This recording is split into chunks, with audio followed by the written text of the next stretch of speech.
What's up, everybody? Welcome to the KT Talk Show, formerly known as Connect with KT.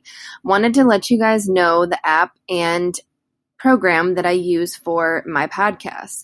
This is a completely free program where you can download and record and edit your podcast for free. There is an app that's free, and you go to anchor.fm to use it online on your laptop. There's a creation tool on here where you can edit.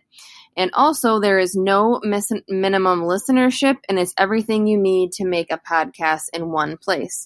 And remember, you can download the free app or go to anchor.fm. Another thing to remember is I am now on the Heart Grid Network, which is on captivate.fm.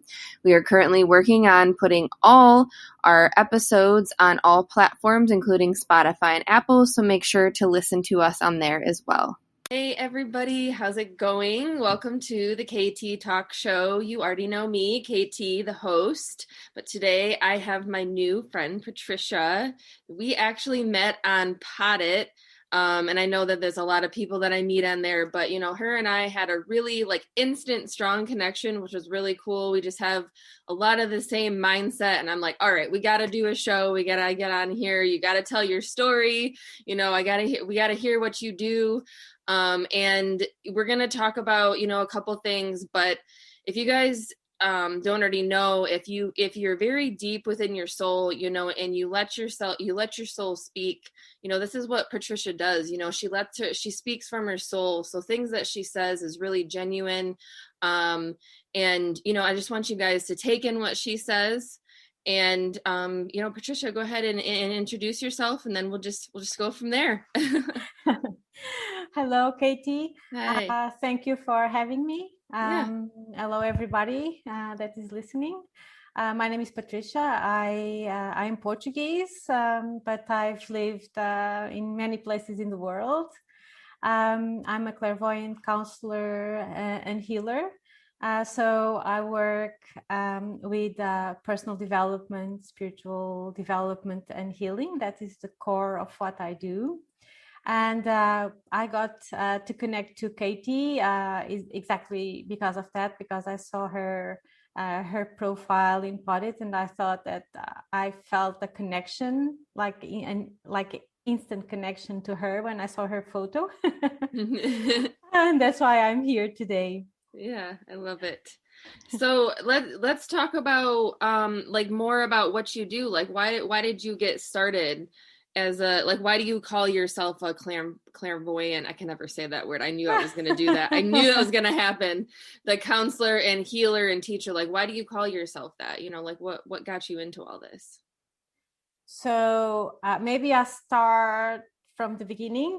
Yeah, of course. Actually, I started. I studied to be a fashion designer, and then I did some other type of work because actually it didn't make me feel very well. I didn't feel that was my place. And I was the whole time trying to figure out what I was supposed to do. I always knew that I was supposed to help people. I didn't know how, but in 2004, I found yoga. Yeah. And actually, though my personal development started years earlier, due to going through a very difficult time in my life when I really figured out that things were not working out in my life and I was really feeling lost. So I decided that at that time I would just stay at home for 6 months and just write and paint and think about myself. I really noticed that I needed to reconnect to myself because I was feeling so lost. Yeah. And then as I entered that journey, I discovered yoga. Wow. It was a casual thing, but I fell in love with yoga. I had a really good teacher that was really helpful because our classes were not just about the body, were also about the mind, the emotions, and the soul. So that helped me a lot to discover myself also. And a few years after that, I felt like I changed a few things about me. I went through a transformation due to the yoga, due to meditation, also to the cognitive work I was doing. And I decided that it was time to just leave the corporate world and to become a full-time yoga teacher. And this was in 2007. And that's how I started.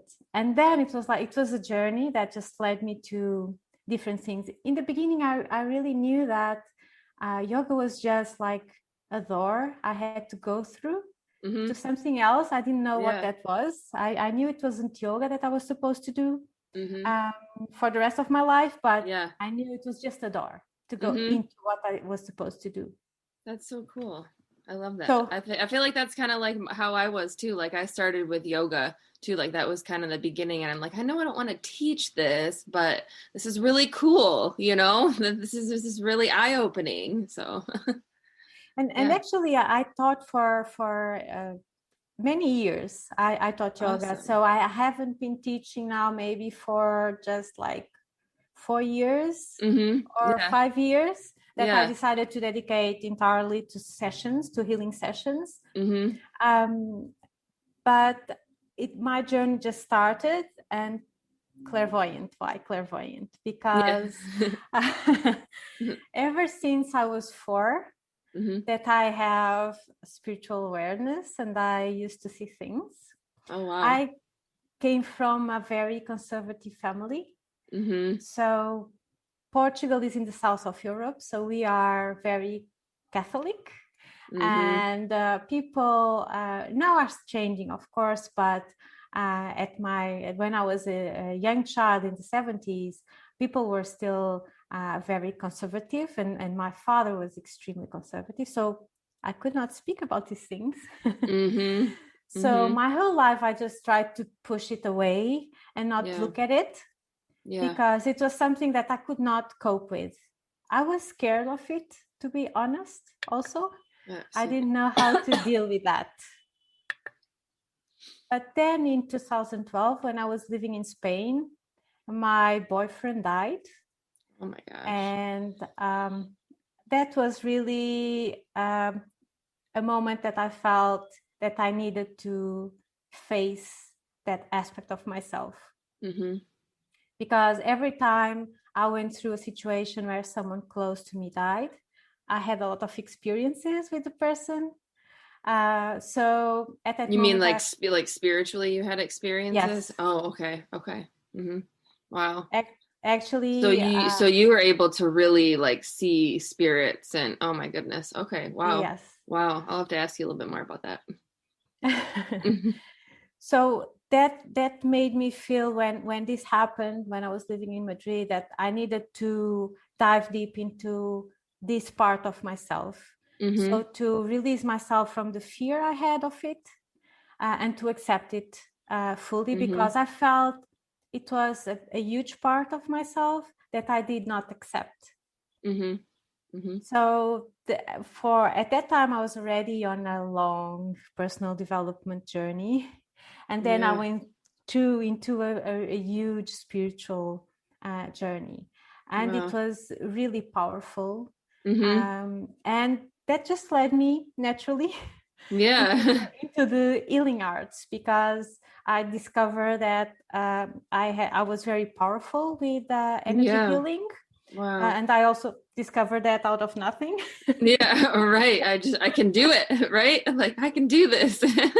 You know, when I did my first Reiki course, and I was attuned to Reiki, and when I was doing my first 20 first days of self-healing, I burned my hands. So because the energy was so powerful, I had to stop it, and it was like I had my hands, my palms were all red. Wow. Oh my gosh. So it was a really powerful situation, and I understood that I had like this vocation to do that. Yeah. Oh my gosh. Very natural. Burning your hands, right? I don't think there's any other sign that's more strong than that right there. My hands were literally burning. Like, oh my gosh. That's wild. Wow. You know, and actually it was everything that I actually do now. I was led into that. Wow. You know, yeah. It was not that I chose to do it. I was led into that. Yeah. For some reason. Mm-hmm. Yeah. you know? I'm like obviously not as far as you are, but I feel like of just talking to different people, we're all at different stages. And I feel like I'm just to that point where I'm realizing that that's where, you know what I mean? That's how things are happening, I guess is what I'm trying to say. For me, because I'm like surrendering, I'm kind of just like in a way like letting go, you know what I mean? To spirit and God. Well, we'll talk more about that because I don't know necessarily what you believe in because I don't know. I don't even know sometimes, but you know what I mean? There's so many things. There's just so many things. I just want to know what you think about that too, but keep going.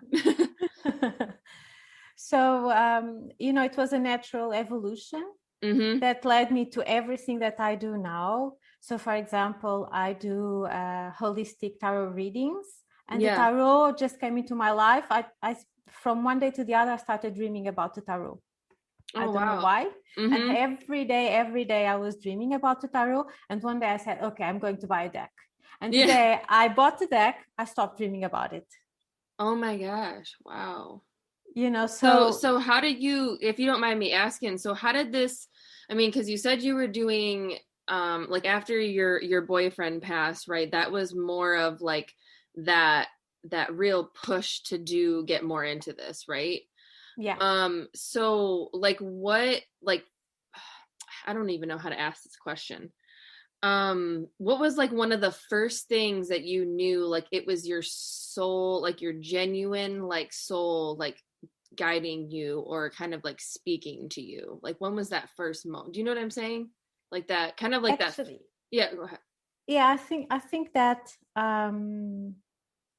when my boyfriend died, and Mm-hmm. actually this is the first time that I'm talking publicly about this. When he died, I saw him die in the hospital. So I was with him. Wow. Um, and it was so strange because the whole time I felt that he hadn't died. Wow. So I was Mm-hmm. looking at his body and I was looking at my friend and say, he's not there Wow. anymore. He's not there anymore, but he's not dead. Wow. You know? So this was something that I felt immediately. Mm-hmm. And then the other thing that also happened, I felt like something had taken hold of me because the day that he died, I went home. I was in shock, of course, and I was in shock for a while because Yeah. it was very young. So at the time, I was Yeah. already 40 and he was 24. Oh my So gosh. it was really unexpected, you know? Yeah. Oh my gosh. And the next day, I remember that in the morning, I got up from bed and I decided that I had to go by and go through my day the same way I did every other day. So I said, no, you are not going to stay in bed and cry. Mm-hmm. You are going to have a shower. You are going to get dressed. You are going to put on your makeup and you are going to go out and do the things that you need to do. And instantly, it was like I put like this healing program for myself Mm-hmm. with what I needed to do. And it was, so natural. I just knew that every day I was living in Madrid, so it's a big city. I knew I needed to be in nature. So I knew that every Mm-hmm. day I had to go to the park Mm-hmm. and spend at least 1 hour in the park, Yeah. Yeah. and take some sun. Mm-hmm. I knew that I had to eat and to force Mm-hmm. myself to eat. I knew that I had to figure out ways to sleep better. So it was like everything was just coming to It me was in a just natural coming. way, Mm-hmm. Mm-hmm. So I think that was the first time that I really felt like something was taking hold of me. And I really feel it was my higher self just saying, Yeah. okay, I'm in charge now. Yeah. Yeah. And Like it's right. you are Mm-hmm. going to do what I say. Mm-hmm. you Wow. know Wow. and That's from then beautiful. onwards it was like I just surrendered to that. I Mm-hmm. needed to understand why that was happening, why he died so young, why he was with Mm-hmm. me at that time, why I was with him at that time. Right. Right. Definitely. So for me Yep. that was a huge journey towards understanding the reason why. And it was quite um, interesting to understand that I got to a conclusion, and I understood why that was, why he had died when he died, and why that happened, and why we were together at that time, and for me, just, all this journey just opened up a new world for me. Wow. That's beautiful. That's so beautiful. Oh my gosh, I love it. It's just so peaceful, I mean, it's because you're not, what I mean, when you talk about it, you say like, the whole experience made sense, and to me, like, I know when you say that, you have like like love about it, and you're not angry about the situation, you understand, what I mean? And that's, I think, important for, I'm just saying, for people who are listening, because I know that there are people with some mental health or, that have trauma and things like that. We get so stuck on just the grief and the sadness and, oh my gosh, like why, why did this happen? But like you said, if you can just reach inside and I don't really want to say pray, but some people, if you want to, you can pray, but just believing in yourself, I guess, is like a big thing too, believing in. I think that it's important to understand, and this is something I speak often, is that we are all different. Yes. And we have different spiritual connections. 100%. And we resonate differently to different things. 100%. So, for example, when I work with someone, I often ask what are their, spiritual beliefs, because I don't want to impose my spiritual beliefs, because I don't think that makes sense. And I like to work with the person where the person is and with what the person believes, because, we are different, our souls are different, and we resonate differently to different things. So some people will, for example, me, I connect to angels and to archangels and to ascended masters. But other people will connect to elementals or to fairies, or, and it doesn't really matter. Or some people don't really know what they believe, and they'll just connect to energy or to the universe. Or to Mother Earth. And it's all fine, because in the end, we are all speaking about the same thing. Right, exactly. Something that is huge and transcends all things. Yeah. No, I'm glad that you said that, because I was going to kind of ask you if you could in some way explain that, because, it's hard to just, that's why I asked you, like, how did you know that your higher self was kind of coming through you, or your soul was, what I mean? That you knew you were being your true self. I'll say that you knew you were being your true self. Because I'll just say quickly, like, I believe that there, it's just the universe and the energy, and we have, we do have spirit guides for sure. I do believe in that stuff.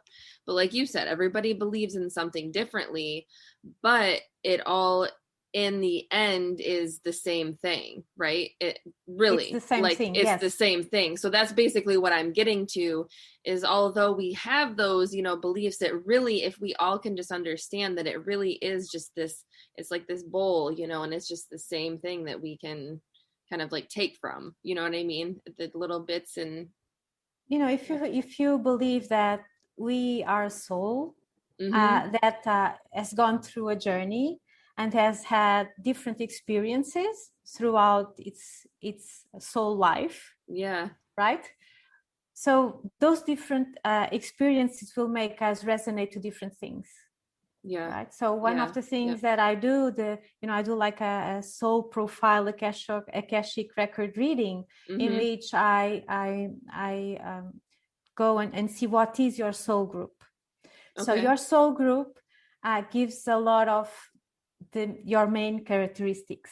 So why? Because that was the place that you incarnated for the first time, that your soul incarnated for the first time. So because it was the first time that you were somewhere, you just absorb those characteristics, more intensely, and you bring them with you into this lifetime.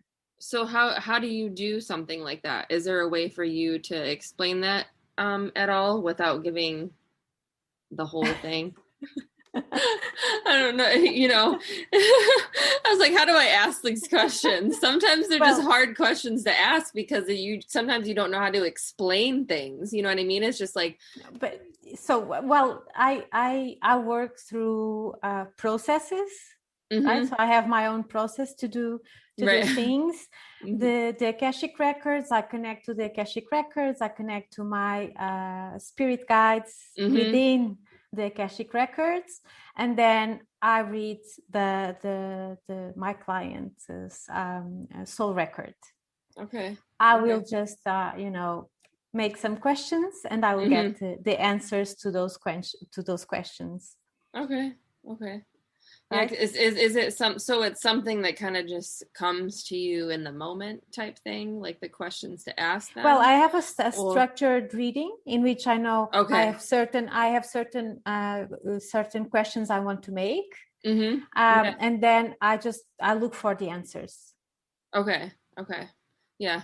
I know that's cool. I just didn't know if it, the way that you're explaining it, I was like, oh, does she just kind of let it, come through her and ask the questions and the answers? Cause you can ask yourself questions and you get the answers and things like that. So I didn't know if that's how you did it. Yeah. Well, that's awesome.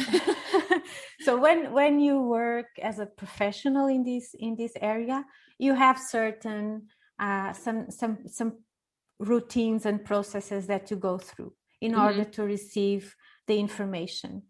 So one of the things that I do is disconnect myself from myself, right? And to connect myself with my guides, with my higher self, so to be able to receive accurate answers.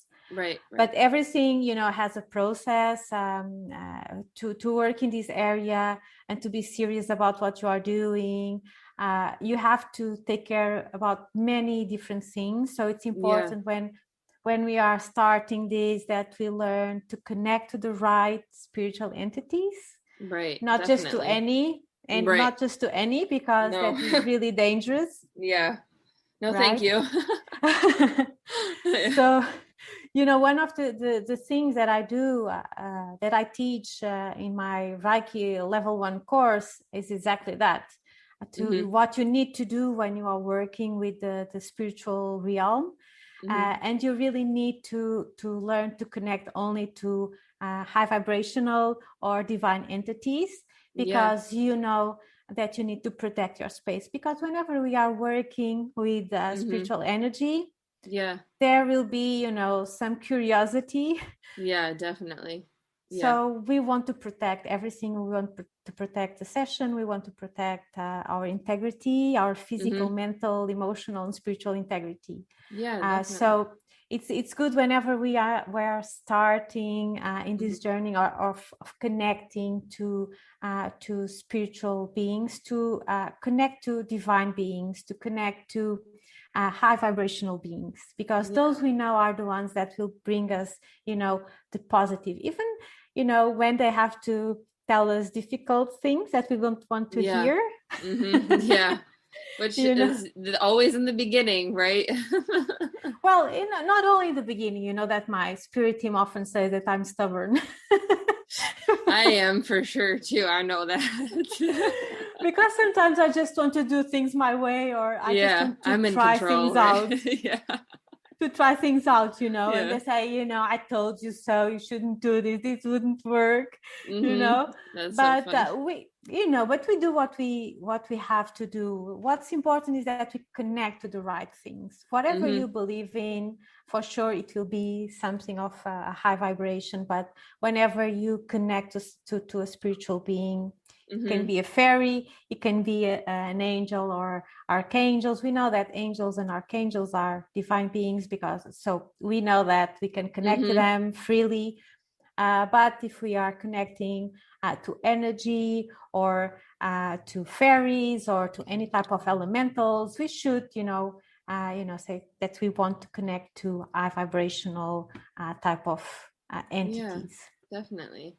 And do you have people do any like visualizations, like in meditations and things like that, or is it hard to say because everybody's different? Like, Well, when you mean when you are learning to connect? Yeah, when you're in that first like process of just learning to connect, how do you start with people, or what do You you suggest? you can one of the things that you can do is actually meditate. Okay. Um, so I can actually tell you what I did when I started. Yeah, for sure. So when I started doing this connection process, Mm-hmm. um, I would just go into meditation. So it's important to learn to meditate first, Yeah. Mm-hmm. because one of the things that prevents us from really accessing the voice of our soul and our true intuition, not our desire, our intuition, Yeah. is being under stress, is uh, you know allowing desire to be Yeah. in the forefront. Mm-hmm. So we need to calm down first, and meditation is very good for that. So it's important to meditate, to calm down, and to release anxiety, and that is a very important thing to do. But what I would do was just to go into meditation and to do a visualization. So in my specific case, it made sense for Mm-hmm. me to go up, to walk up a mountain in Greece. I don't know why. Right. That's just it what I just felt like. Right. it It just just called made to you. sense for me. Mm-hmm. So Mm-hmm. actually what happened is, like, I started going up the mountain. It was like like you had stairs, and I just went up the stairs, and then I go into the top of the mountain, and there was like a coffee shop, and I just sat down there, and I just waited for someone to come. Yeah. Aw. Just sitting there waiting. And someone sat in front of me. Mm-hmm.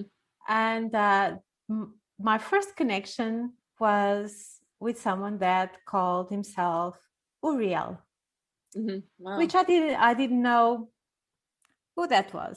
Yeah. Actually, after that, I went to the internet and I looked for the name, and oh, this is an archangel. Oh my gosh. Wow. Like this you is know like literally like at this coffee shop. Yes. Wow. Oh my gosh. How cool. So I just, I got into a conversation with him. I Mm-hmm. just made questions and I waited for him to answer, right? One of the things that is very important to do is that oftentimes we desire certain answers, Mm-hmm. and we need to get into a place where we are free of our desires. That's why it's Yeah. important to also to practice meditation. Mm-hmm. Because when we want to hear what we desire, we will hear what we desire, right? And Yeah. that is not intuition, and that is not connection. That's just our desire speaking. Wow. Wow. So it's Mm-hmm. important to Mm-hmm. discern between what is real intuition and what is our desires speaking, Mm-hmm. right? Yeah. So so It can almost be, I mean, for someone who, I think for someone who's new to this, that like, let's just say that they're not as open and willing, and as some people might be, because, some people just, I feel, well, okay, this is hard to say because I feel like a lot of us are just genuinely called to people like you, like you and I, like we were called to each other, right? Like we found each other. And there's some people that we're just not called to, or not called to us, right? But then there's like those curious ones, like the curious people that are like, I'm not saying I don't believe it, but I also believe this too. You know what I mean? So it's like, I feel like it's hard sometimes to explain like the process to like certain people. You know what I mean? So I think it's cool. But basically what I'm saying that is I think it's cool because the way that the way that you do your work, like you're saying, I understand you're different, and at least just start with the meditation and it'll kind of just find you, right? And it depends. And I know that meditation can be different because like I like to dance. I think I told you that when we first were well, talking. So actually one of the things that actually my introduction to meditation was actually through drawing. oh Because yeah. when I Mm-hmm. was 14, I was in love, and I'm still in love with drawing. So I didn't know that I was meditating until Yeah. I started yoga, you know? Right. Uh-huh. And then Yeah. I said, oh, that was That's what I not, was doing. yeah, exactly. And then, but then that's also a cool thing too. When you also mentioned, I wanted to say something about this, when you mentioned that the way that your teacher taught yoga was completely different than what, like the East, how we've changed everything. And it's like, okay, that's not what it is. Like yoga is literally like, isn't yoga considered a connection, right? Isn't that what like the definition of yoga is, like a connection? So It's it's like unity. unity. That's right. That's what it is. That's not connection. Unity. I And, like and that. Go ahead. it's important to understand that one of the things that happened when we brought yoga to the West is that we brought just the physical practice. Right. Right. That's what But when that's we based. speak about yoga as a holistic practice, you Mm-hmm. have meditation, you have the Yep. yoga philosophy, right? Mm-hmm. And you cannot separate those things. So No. do I believe that we need to do it the same way the Indians do it? No, because we Mm-mm. are Western. But Right. we can, and that's what actually is what I did with my students is you Mm-hmm. can bring um, spiritual ideas into Right. your yoga practice, things that are more natural to us in the Mm-hmm. Western world, because it doesn't really make sense to speak about, for me, it didn't make sense to use Sanskrit words because people Right. don't understand them, you Mm-hmm. know, or speak about strange things that people don't understand. Like if you go to a class and you have a lot of people that don't know what the heart chakra is, but everyone Mm-hmm. knows what the heart is.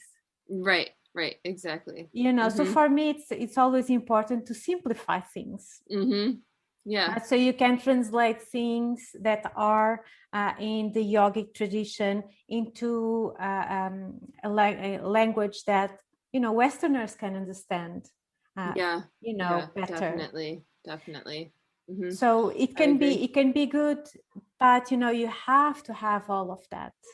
Mm-hmm. You cannot just go to a physical practice of yoga, Mm-hmm. because that won't do anything, you know. Right. And that's honestly what a lot of people do over here, like in America. That's why they're drawn to yoga because, oh, the first thing I remember, and this was like years ago, even when I was younger and I wasn't even into yoga, I remember them saying, like, oh, yoga, like, I got to go to my yoga class because this is a part of me losing weight and this is a part of my body being healthy. Like, that's what everybody thought. And everybody was like, yeah, I have to do yoga because I'm going to be in the best physical shape. And it was never about your mind. It was never about your soul.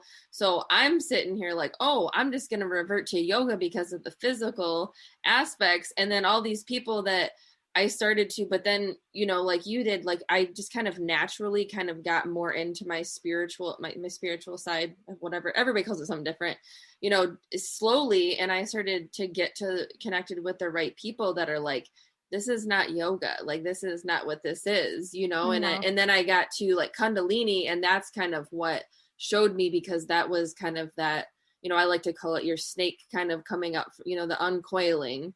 And I feel like that's what really made me more aware and started to really bring the like-minded people, to help me along my journey. Well, So I think it's important to understand that there's several different aspects to ourselves. So we yeah. are a body, but Mm-hmm. we are also a mind, and we Yeah. are an emotional system. We are a spirit, Yeah, right? we're very And emotional. we are energy, Yeah. and we are energy. So we need to take care of all these aspects, Mm-hmm. because if Definitely. we don't take care of one, though the other ones will get imbalanced Mm-hmm. anyway. Yeah, I agree. So we have to work through balancing all aspects of self in order to really feel well. Yeah. Mm-hmm. you Yeah, and know I definitely think, I personally do think that it's important for people to practice yoga for the physical part, because obviously it is good for that. it is. 100%. But I do agree that like the meditation is definitely 100% a part of that process of yoga, right? Yes. Because we're starting with the mind, I like to say, and then we're doing the physical. So we're bringing those aspects like all together. And I think it's really cool that we're kind of bringing that up, because I think a lot of people get that confused. I think that, like, understand that meditation is a part of that yoga process. Like, that's the unity that's bringing all those, our spiritual process together. Yes, So it's part, and the fact is that we can, and that's how I always taught yoga. You can teach yoga with mindfulness. Yeah. So as you move with mindfulness. As you move through the postures, you understand what is happening to your body. Yeah. Yeah. And you feel your body. So I teach yoga through sensation. So this means that I don't need to demonstrate postures. I just speak. Yeah. And I lead people through the postures, even beginners. Yeah. And they don't need to look at me, because I just speak to like the movement, to what they have to do, and they have to feel the posture. Yeah. And as you are in this deep self-awareness, journey, that is a class. Yeah. You are developing all that. Yeah, that's wonderful. So you can go into any type of yoga class, and if you decide to practice it with mindfulness, you can reap a lot of different and new benefits in other aspects. So let me ask you this, like, with the different types of yoga. So you have, how you have like hot yoga, and you have like the stone yoga, or just what I'm talking about, how they have all these, does that really, like, is that really necessary? Like, is that stuff, you know what I mean? Is that kind of stuff necessary as a part of yoga? Or do you know what I mean? Like, they're putting the word yoga on that, I feel like is kind of not necessary. You know what I mean? Like, when you say hot yoga, or you putting the stones, you're in yoga. I feel like, I don't know. Like, do you know what I'm saying? Like, do you feel like it's necessary to kind of like have those different forms, or like, what's your opinion on that? So in the yogic tradition, what happens is that you have a master, and then he has pupils, and then each of them will develop a different way of practicing yoga. So in a sense, this is normal, because we just bring ourselves into teaching. Right. So because I'm so much into healing, I ended up calling my yoga soul healing yoga. So, Definitely. You understand? Definitely. So, and I developed a practice in which healing was the thing that I wanted to give to my students. Okay. So it's normal that people just adapt, kind of branch off, and then embrace it in different ways. Yeah, definitely. What I find necessary is all the hype with things that are not yoga. Yeah, right. So, for example, if you spoke about hot yoga is not a very healthy practice. Right. I've heard that from people who like actually know the original practice of yoga. Yes, it's not healthy for many reasons. First, you are practicing in an environment that is not your natural environment. Right. And yoga should always be practicing the natural environment. Right? So we want to mimic being in India with the heat. So what does the heat do to the joints? So the heat just loosens the joints and gives you the illusion that you have more flexibility. What also happens is that, because you are working with your body in a way that it shouldn't be working, you can injure yourself more easily. So people don't speak about this often, but there are very serious injuries in yoga. Right. No, I remember because I actually did like a short little course on just learning like the mental part of yoga. And like, that was one of the first things they said, before you actually get, like, understand you can hurt yourself. Like, there are injuries that happen because, like you just said, you have that illusion, that hot yoga, you have that illusion that your body is more flexible, and you end up like completely pulling something or snapping something because you're pushing too much weight, because somebody didn't tell you that. So yeah, I have heard that before. We need to understand that yoga, like meditation, is a practice. Yeah. What does that mean? It's like a progressive journey, and we have to accept where we are. So 100%. Accepting that's hard. where we are is part of the spiritual development, because if you want to be somewhere else and you are not where you are, and you don't accept where you are not learning much, are you? Right. No, right? Definitely not. So you're always wanting something more, and that's never you need to be where you are. Yeah. So I will tell you a story that happened to me when I was a student. So my all my companions of yoga suddenly disappeared, and a bunch of new people came, and they were all part of contemporary dance, professional contemporary dance. Wow. Yeah, just professional dancers, right? Yeah. And I was like, and one day I was talking to my teacher, I said, I can never put my leg there. It's like, that's impossible for me. Putting it, like bending it all the way back, right? Yeah. Oh my gosh. And the answer, what she told me was like, yes, but they are not practicing yoga and you are. Yeah. So you are much more advanced than they are, even when you are physically much more restricted. Yeah, right. So I understood that day that practicing yoga is not about what you can do. It's like the crazy things that you can do. It's how you do it. Yeah. Yep.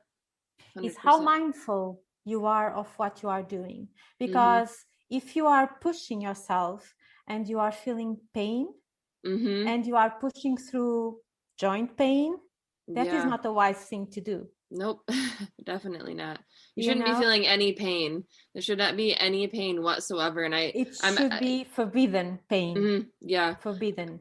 I'm glad that you also brought up with the comparing, like, I can't lift my leg up like that, because that was how I was in the beginning. Like, I can't do that. And they're like, no, just if you need to do this and sit down like this and have a yoga ball, or not yoga ball, a workout ball, or, whatever you need to do the stretches, like, don't feel ashamed or be hard on yourself because you can't do that one pose.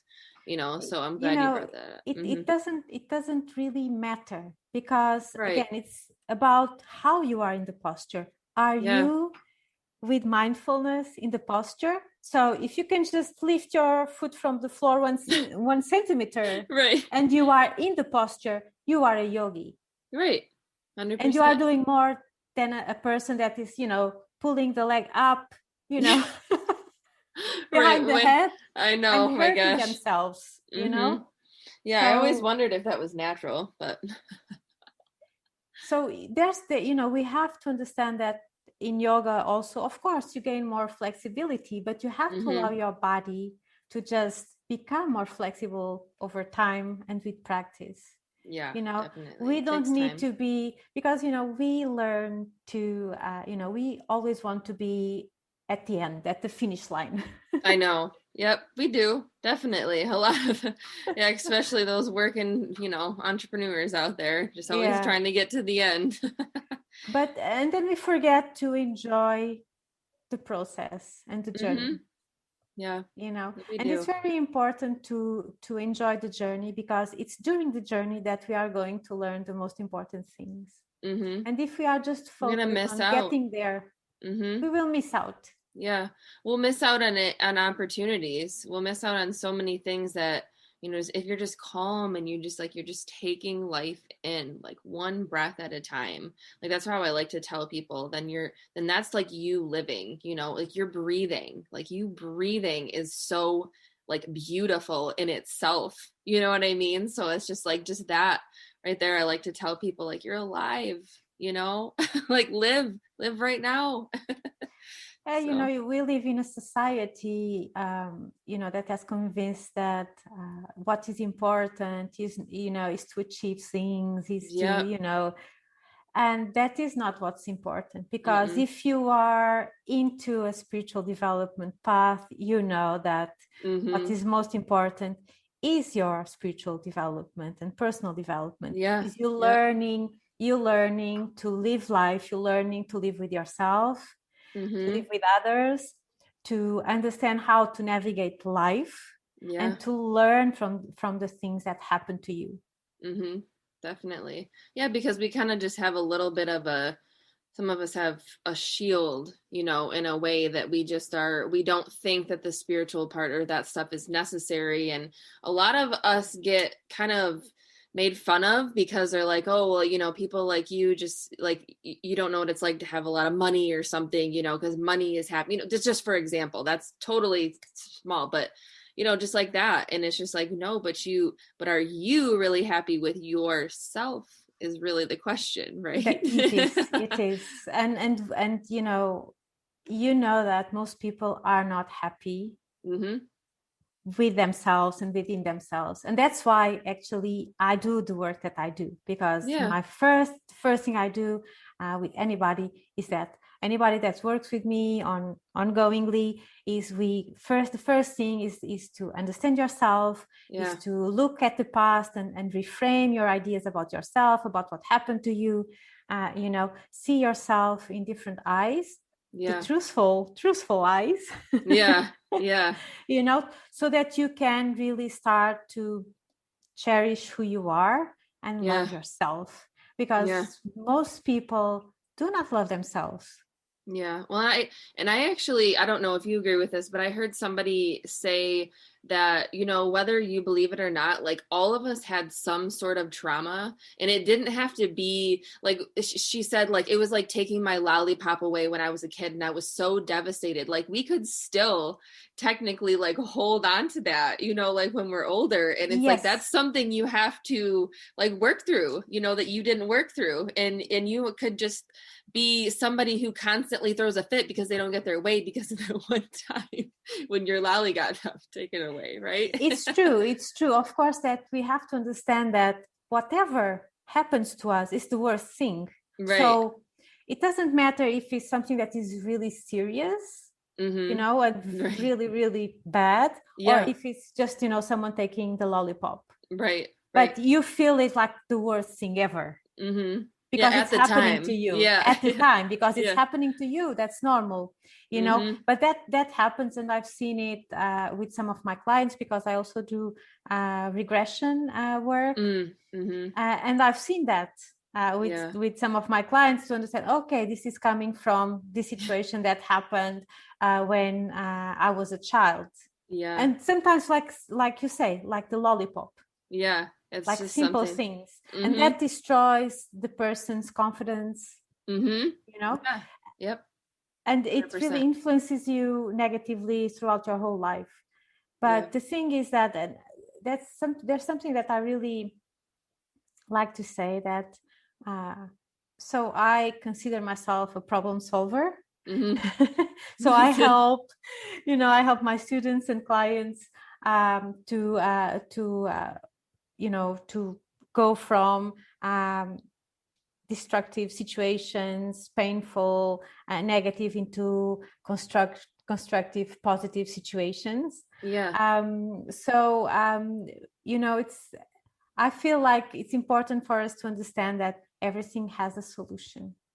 There's a solution to everything in life, and we can work out and live better and feel happy within ourselves and feel good in our daily life. And there's really nothing to be afraid of. Like I feel like there really is nothing and like, I know there's people that can disagree, but like, I feel the same exact way. I feel like there is a solution, and there can be a positive solution, but that's just, like I said, we can all have opinions and our whatever, but this is how we feel, right?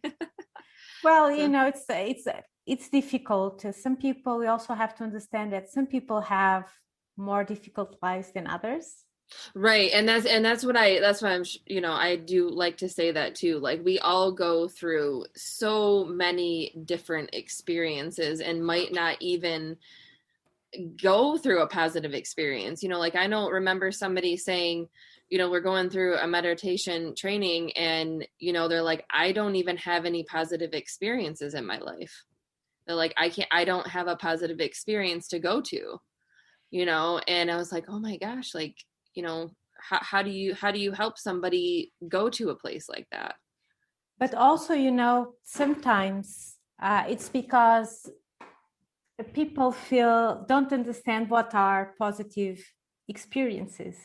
Right. That's Right? true too. Mm-hmm. It's about how you feel about a positive experience. What is a positive experience to yourself, right? Mm-hmm. Mm-hmm. Because, for example, for me, a positive experience is to wake up in the morning and to be sunny. Right. Yeah, 100%. Me too. Yeah. To go Mm-hmm. out and to have the sun. Yeah. Yeah. And 100%. if you, for example, don't have that mindset that you go out and the simple things that fill your soul, then Mm-hmm. it's very difficult for you to find a positive thing in your life. Yeah. You understand Yeah. what I mean? Mm-hmm. So with people that feel that way, we have to reframe the way they see life completely. Mm-hmm. Yeah, And we definitely. have to work on them experimenting things in a different way. Yeah. Yeah. And going out and really feeling the sun on their bodies, to feel the energy of the trees, like Mm-hmm. simple things. Mm-hmm. Because the fact is that the simple things in life are the best. Yeah, they are. They are. And they Like I are said, all free. breathing. Mm-hmm. And they are all free. Mm-hmm. So it's important because oftentimes in our society we are just in this mindset. What is positive? Positive is to have huge things or big things, or you understand Yeah. Yeah. what No, I mean. definitely. So Mm-hmm. sometimes I think that people need to reframe the way they see life. Mm-hmm. And Definitely. with people that feel in that way, we have to reframe, like, those, what is positive and what is negative for Mm-hmm. them, because Mm-hmm. it's impossible that a life is only filled with negativity Right. Well, or and negative things. yeah, and I also want to say too, I made that comment about like there's always a positive outcome, but I also believe, like we need the negative and the positive. I mean, I even have a yin and yang thing right here. You do. We need the balance, it's that balance. So I kind of take back what I said, sometimes we have to go through those negative outcomes to see a positive outcome, right? In a different in some senses, right? Or maybe And we have yes, multiple negatives yes, before we get to that positive, yes, right? So, yes. And also because sometimes the negative leads us to more positive things. yeah, right, exactly. Right? Because oftentimes what we want is not necessarily what we need and what is good for us. Yeah, yeah, right. So What we desire might not be we could desire something for a long time and it might be the worst thing for us. Yeah, I agree with exactly. you. And also we have maybe to see situations, both positive and negative, differently, because every situation has a positive and negative. Yeah, definitely. Something that we say it's a positive situation, it will have a positive and negative aspect. Yeah. What we see as negative will also have a negative and a positive. Yeah, I So agree. Yep. everything that happens to us has positives and negatives. Yep. Right? And you just kind of have to find that balance. You have to find that balance, Yeah, right? I agree with Because you. if we just focus on the negativity or on the negative aspects, then Yeah. of course people just go into Right. this. That's what I'm saying. Like, I don't have anything positive. I have no idea, but you Yes, do. You have yes, so much. you do. Right. Yes, Right. yes, yes. It's important. It's important to remind people that we all have positive things in life. Yeah. Even if it's hard for us to find them. Mm-hmm. But I can tell you that, for example, I've worked with a lot of women that suffered from sexual abuse. And it's interesting to understand, because one of the exercises that we do is to find the positives that came out of that situation. I'm sure that's difficult. And I can tell you, everyone has something to say. Oh, wow. So somebody does say, oh, that's awesome. Yes. Wow. So it's very, very releasing for them, I would say, right? Probably they kind of just are like, okay, it's negative, but what did I get? What was the positive out of the situation after, right? After, yes. Mm-hmm. So we cannot change negative situations, mm-hmm. but we can really control how we see them mm-hmm. and how we feel them. Right. Mm-hmm. Because the perspective that we give any situation is how we will feel it. Yeah. And I think it's important for us to go through all that too. We have to feel it, kind of just embrace it a little bit, not even a little bit. Sometimes you really have to embrace it. You got to embrace it and feel it and just work through it and get to that next step. So. Yeah, often people just want to get away from the pain. Yeah. But the best thing is just to sit with it. Mm-hmm. And just to say, it's okay, there's no problem. Mm-hmm. I just sit here with the pain and there's no problem. Yeah. And it's hard. There's some things that I had, I had some really, really bad back pain. And like working through that, it was more than just what I thought it was.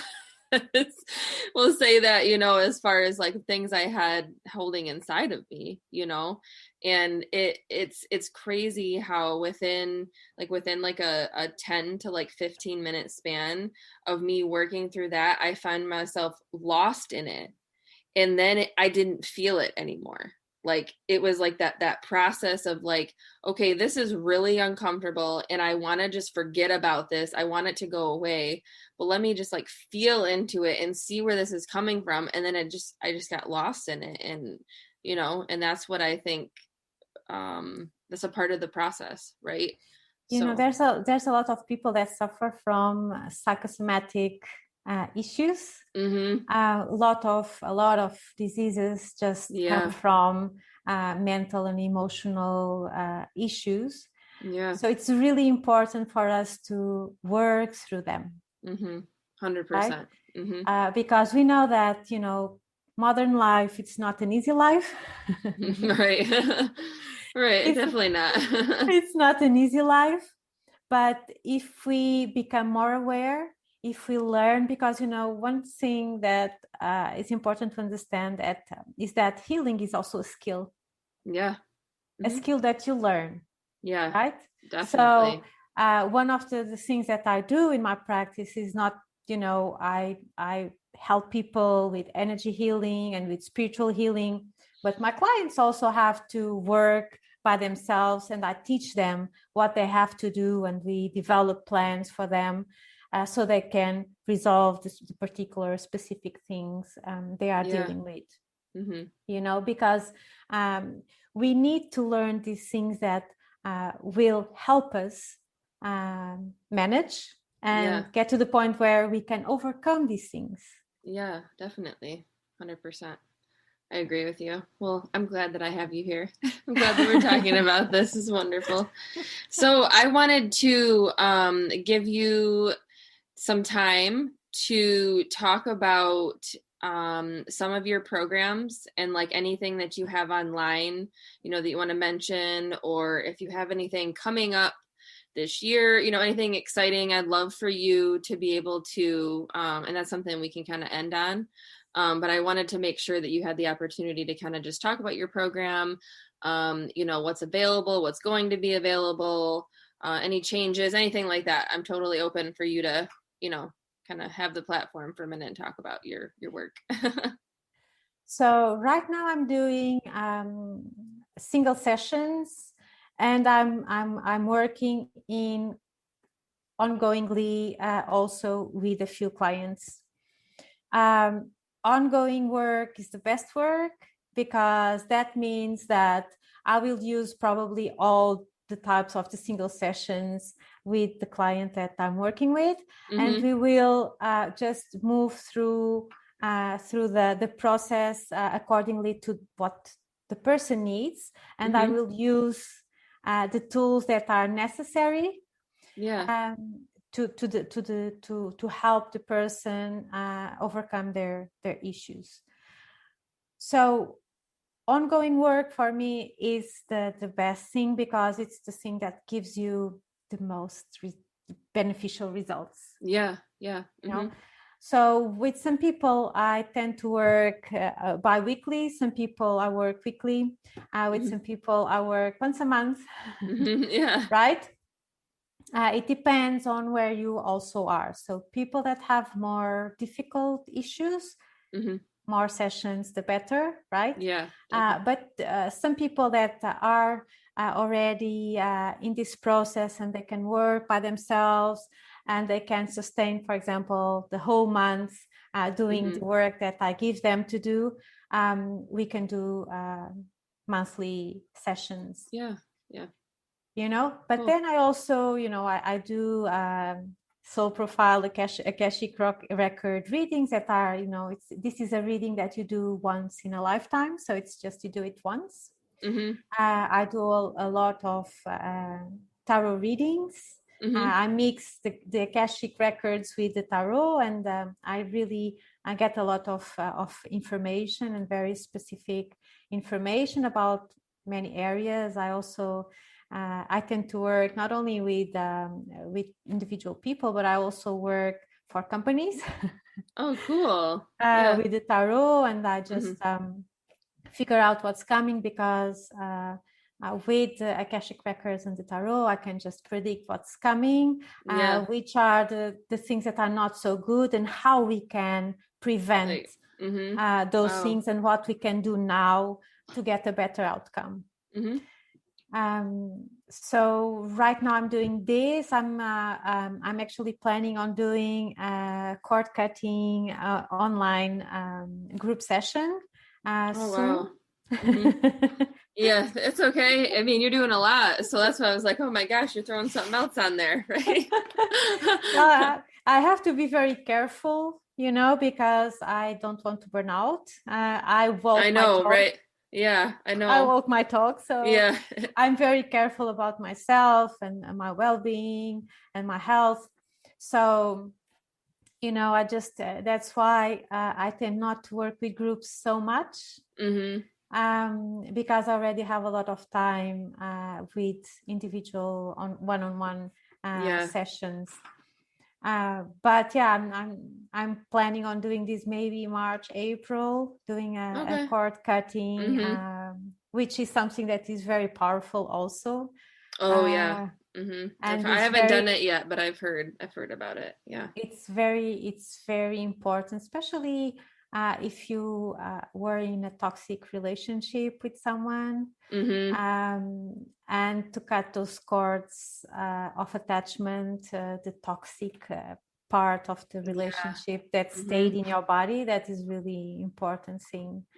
So, but maybe, if people want to go to my website and subscribe to my newsletter, I just send information maybe once a month about the things that I'm doing. And I'll share that. All the links that you sent me, I'll make sure to share that, so you can have.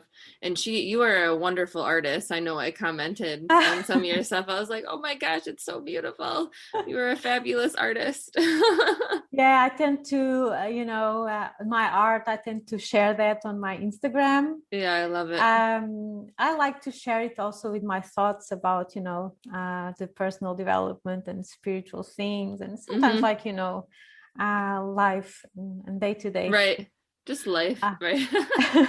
Just life, because actually that is a huge part of myself, and I feel it's very therapeutical to me also. It has been since I was forever. Yes, yes, I love art.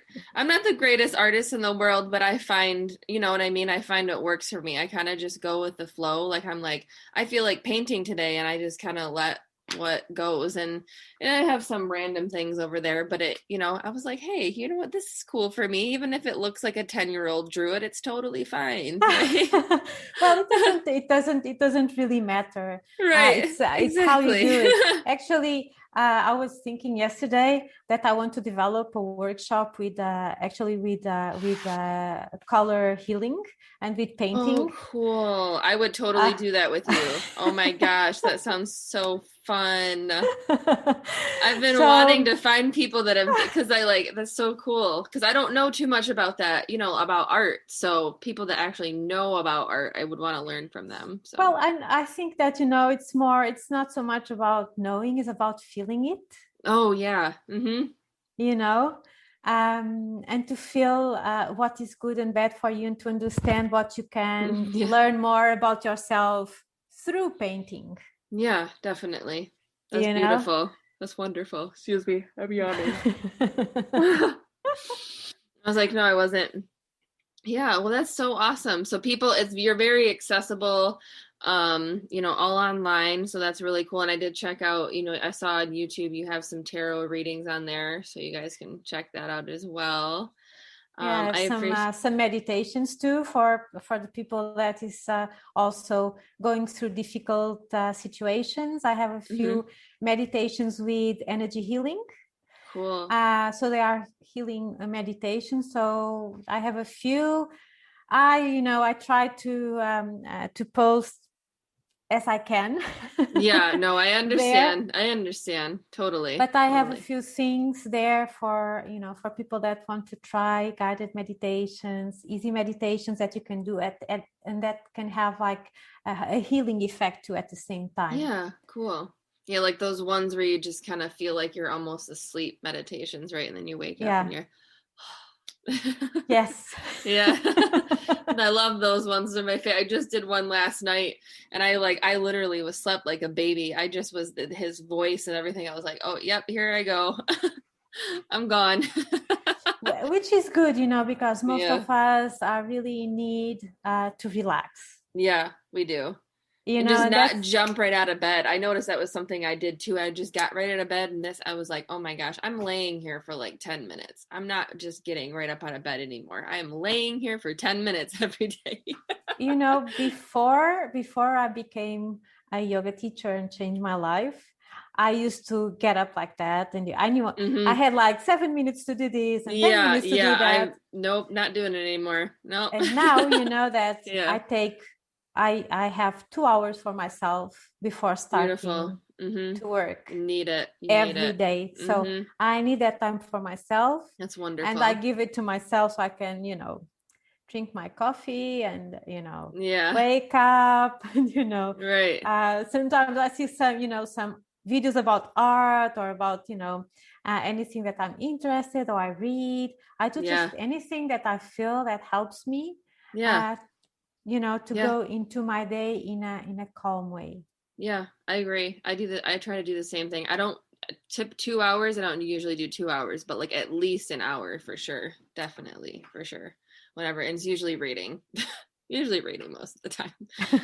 But all right. Well, I appreciate you being on here so, so much today. And I think you and I will probably have plenty of other episodes to do together and connect in many other ways.